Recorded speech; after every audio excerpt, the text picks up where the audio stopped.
Hello friends, welcome to Mayuri Khajana. आज मु पुणी आपण मानक गोटे बहुत ही डिलीशियस आइटम नहीं आसी जोड़ा कि चिंगुड़ी बेसर। तो चिंगुड़ी बेसर बहुत ही टेस्टी होता है। या बनार प्रोसीजर मुझे भिडियो आपण मानक बतेबी। तो आपण मैंने मो भिडियोटी को पूरा देखु आ मो चैनल टी को लाइक से सब्सक्राइब करने को बिल्कुल भी भूलतुनि। आ नोटिफिकेशन को ऑन करूँ मोर नुआ नुआ भिडियो जिते आसो आपण मान पाक आग पहुँच। तो चलते स्टार्ट करना चिंगुड़ी बेसर।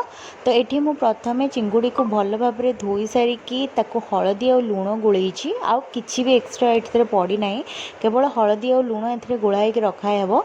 टिके मैरिनेशन में हलदी लुण न गोलैले चिंगुड़ीर कलर भल आसे ना, ये तो आपने जानी।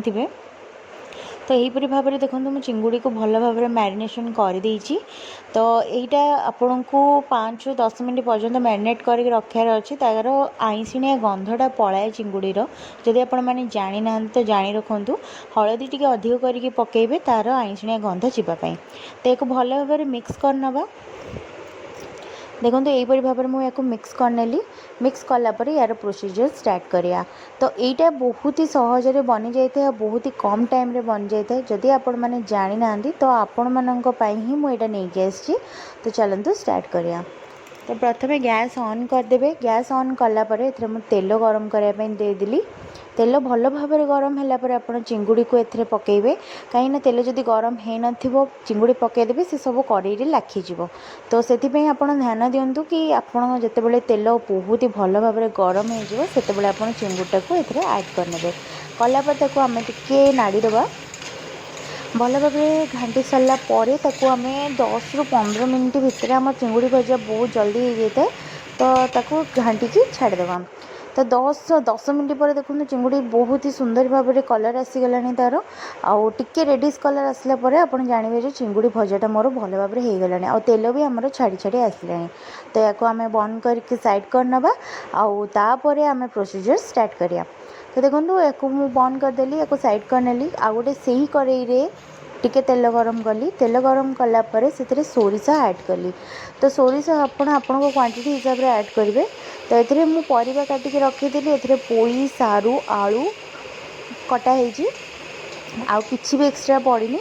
तो यही 3टा आइटम को लेकिन ही चिंगुड़ी बेसर हम। तो से ऐड करापर आप स्वाद अनुसार लुण ऐड करदे। स्वाद अनुसार लुण ऐड कलापर भल भाव में मिक्स करनवा।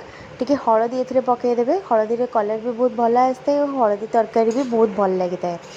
तो देखो एथे ऐड करनेली हलदी। तो ताको भल भाव में मिक्स करनवा। या 15 ରୁ 20 मिनट जाए सीझापी भी छड़ा हम। तो टिके भाजी ने भाजिले टिके टेस्ट भल आसता है। तो टिके भाजी नेला परे आम एथे ढंकना देदेवा। तो घोड़ी रखिले बहुत जल्दी हो जाए। तो बहुत परिवा भी बहुत जल्दी सीझी जाए। टिके परिवा नरम हो आसला मुझे 2टा टमाटो नहीं। 2टा टमाटो को काटिके एथे पकईदेवे। 2टा टमाटो को काटिके पकईला एक भल भाव में मिक्स करने। जदि आप आगुआ टमाटो पकई दिखती ताले आपण परिवा सीझीबनी। तो तेणुक ध्यान देवे कि आप फर्स्ट परिवा को भल भाव में भाजबे। ताको टिके 5 ରୁ 10 मिनट सीझापी छाड़देवे। तापर आपड़ से टमाटो ऐड करेंगे। टमाटो देखो बहुत भल भाव में सीझीगला। ए बेसर बटा हो पड़ी। तो बेसर बटा पर टिके पानी ए ऐड कराब। आपण मैंने तो जानी बेसर बटा हुए केमिति। ए बेसर जीरा टिके अदा टिके रसुण टिके आ सोरिष नहीं कंचा सुखिला लंका नहीं बाटी। आउ ए किसी भी ऐड होनी। तो यहीपरि भाव में मसला अल्प देवे। देलापर ताको भल भाव में मिक्स करने। यहाँ भल भाव में मिक्स कलापर ए पानी हे कहीं जदि मसलाटा बेसी कषि हो पितुड़िया लगे कहीं सोरिषर मसला। तो देखो ये पानी आम ऐड करदे। जी आपको क्वांटिटी पानी दरकार आप पानी एथे देदेवे।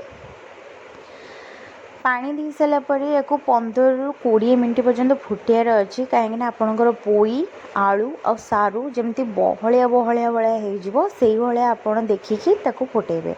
तो पानी देलापर भी ए लुण ऐड करने को बिल्कुल भी भूलें। कहीं पानी देलापर आप जो फर्स्ट लुण देते सेटार क्वांटिटी कमी जाए। तो आप लुण आप स्वाद अनुसार दिंतु। टिके हलदी टिके लंका गुंड ए पकेली कारण से कलर भल आसो। तो सबुतक को मिक्स करनवा।